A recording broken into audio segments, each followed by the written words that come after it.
अगर आपको भी दिवाली स्पेशल कुछ बनाना है तो आप ये खस्ता मठरी ज़रूर ट्राई करें। तो चलिए इस मज़ेदार रेसिपी को बनाना शुरू करते हैं।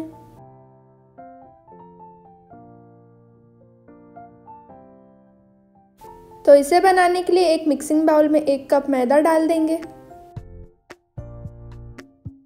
अब इसमें डाल देंगे नमक ½ टेबल स्पून और इसी के साथ में डाल रही हूँ ½ टेबल स्पून अजवाइन।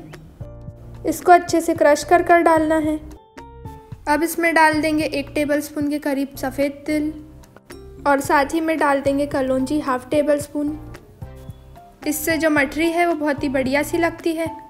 अब इसमें डाल देंगे 1/4 कप करी पत्ता। इसको अच्छे से धो लेना है और इसके बाद बारीक बारीक कट करके इसमें डाल देना है। इससे मठरी में टेस्ट और भी अच्छा आता है। अगर आपको पसंद है तो आप डालिए, वरना आप स्किप भी कर सकते हैं। अब इन सभी सूखी चीज़ों को अच्छे से मिक्स कर लेंगे। अब इसको क्रिस्पी बनाने के लिए इसमें डाल देंगे 2 टेबल स्पून के करीब ऑयल। आप यहाँ पर घी का भी यूज़ कर सकते हैं, लेकिन हम घी का यूज़ आगे करने वाले हैं। अब इन सभी चीज़ों को अच्छे से मिक्स कर लेंगे। अगर आपको यहाँ पर ऑयल कम लग रहा है तो आप और डाल सकते हैं। हमें ये इस तरह से चाहिए कि हम मुट्ठी बांधे तो ये बंध जाए अच्छे से।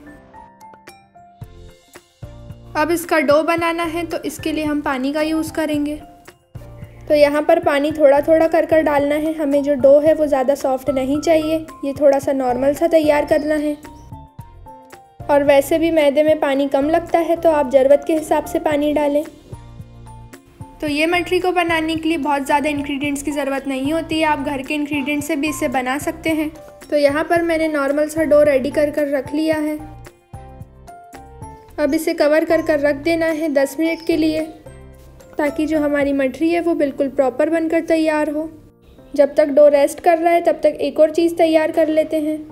तो एक बाउल में 1 चम्मच देसी घी डाल देंगे। जो घी है वो मैंने रूम टेम्परेचर का लिया है। अब इसमें डाल देंगे 2 टेबल स्पून मैदा। आप यहाँ पर कॉर्नफ्लोर भी यूज़ कर सकते हैं। अब इन दोनों चीज़ों को अच्छे से मिक्स कर लेंगे। तो बस इसको थोड़ी देर तक ऐसे फेंटते हुए मिक्स करना है, ताकि ये बिल्कुल क्रीम के फॉर्म में आ जाए। इससे जो मठरी है वो बहुत ही बढ़िया बनकर तैयार होती है।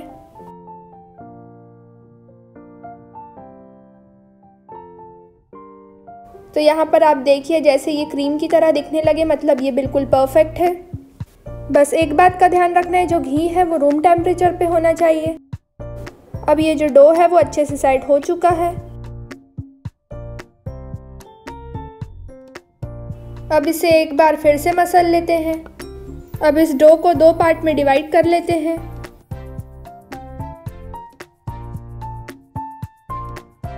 चलिए, तो अब इनकी बारी है बेलने की। अगर आप चाहें तो इसमें थोड़ा सा तेल लगा सकते हैं, लेकिन मैं इसको बिना तेल का बेल रही हूँ। वैसे ये चिपकती बिल्कुल नहीं है, क्योंकि हम इसमें तेल डाल चुके हैं। लेकिन अगर आपको फिर भी लगता है कि ये चिपक रही है तो आप इसमें सूखा आटा डाल सकते हैं या फिर तेल भी लगा सकते हैं। जैसे रोटी बनाते हैं इसको वैसा ही पतला बेल कर तैयार करना है। तो हमने जो मिक्सचर बनाकर तैयार किया था उसको अब इसमें लगा देंगे अच्छे से। अब इसे उंगली की सहायता से अच्छे से फैला लेना है।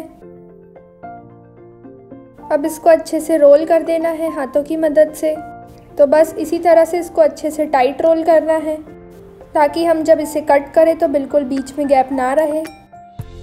तो यहाँ पर आप देखिए, मैंने इस तरह से इसको रोल कर लिया है। अब इसको बारी है कट करने की।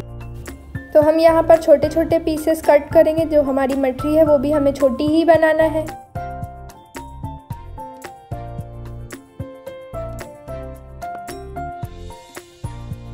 तो ये कट चुकी है। अब इसको हाथों की मदद से थोड़ा फ्लैट कर देंगे। तो इसी तरीके से मैंने सारी लोइयाँ बना के तैयार कर ली है।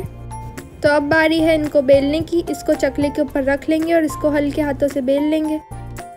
बहुत ज़्यादा प्रेशर देके इसे नहीं बेलना है और ना ही इसे बहुत ज़्यादा बड़ा बेलना है। तो अब इसी तरीके से बाकी भी बेल लेना है। तो इसी तरीके से मैंने बाकी भी बेल कर तैयार कर ली है।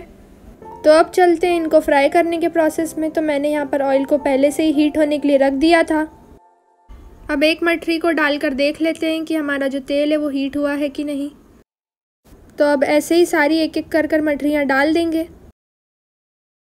कढ़ाई में जितनी स्पेस है हम उतनी ही मठरियाँ डालेंगे एक बार में, ताकि जो हमारी मठरियाँ हैं वो अच्छे से फ्राई हो जाए।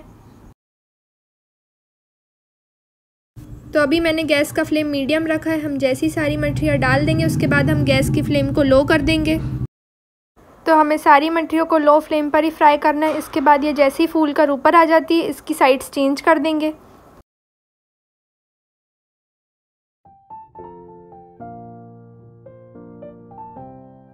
तो अभी अच्छे से गोल्डन ब्राउन हो चुकी है, तो इनको निकाल लेंगे।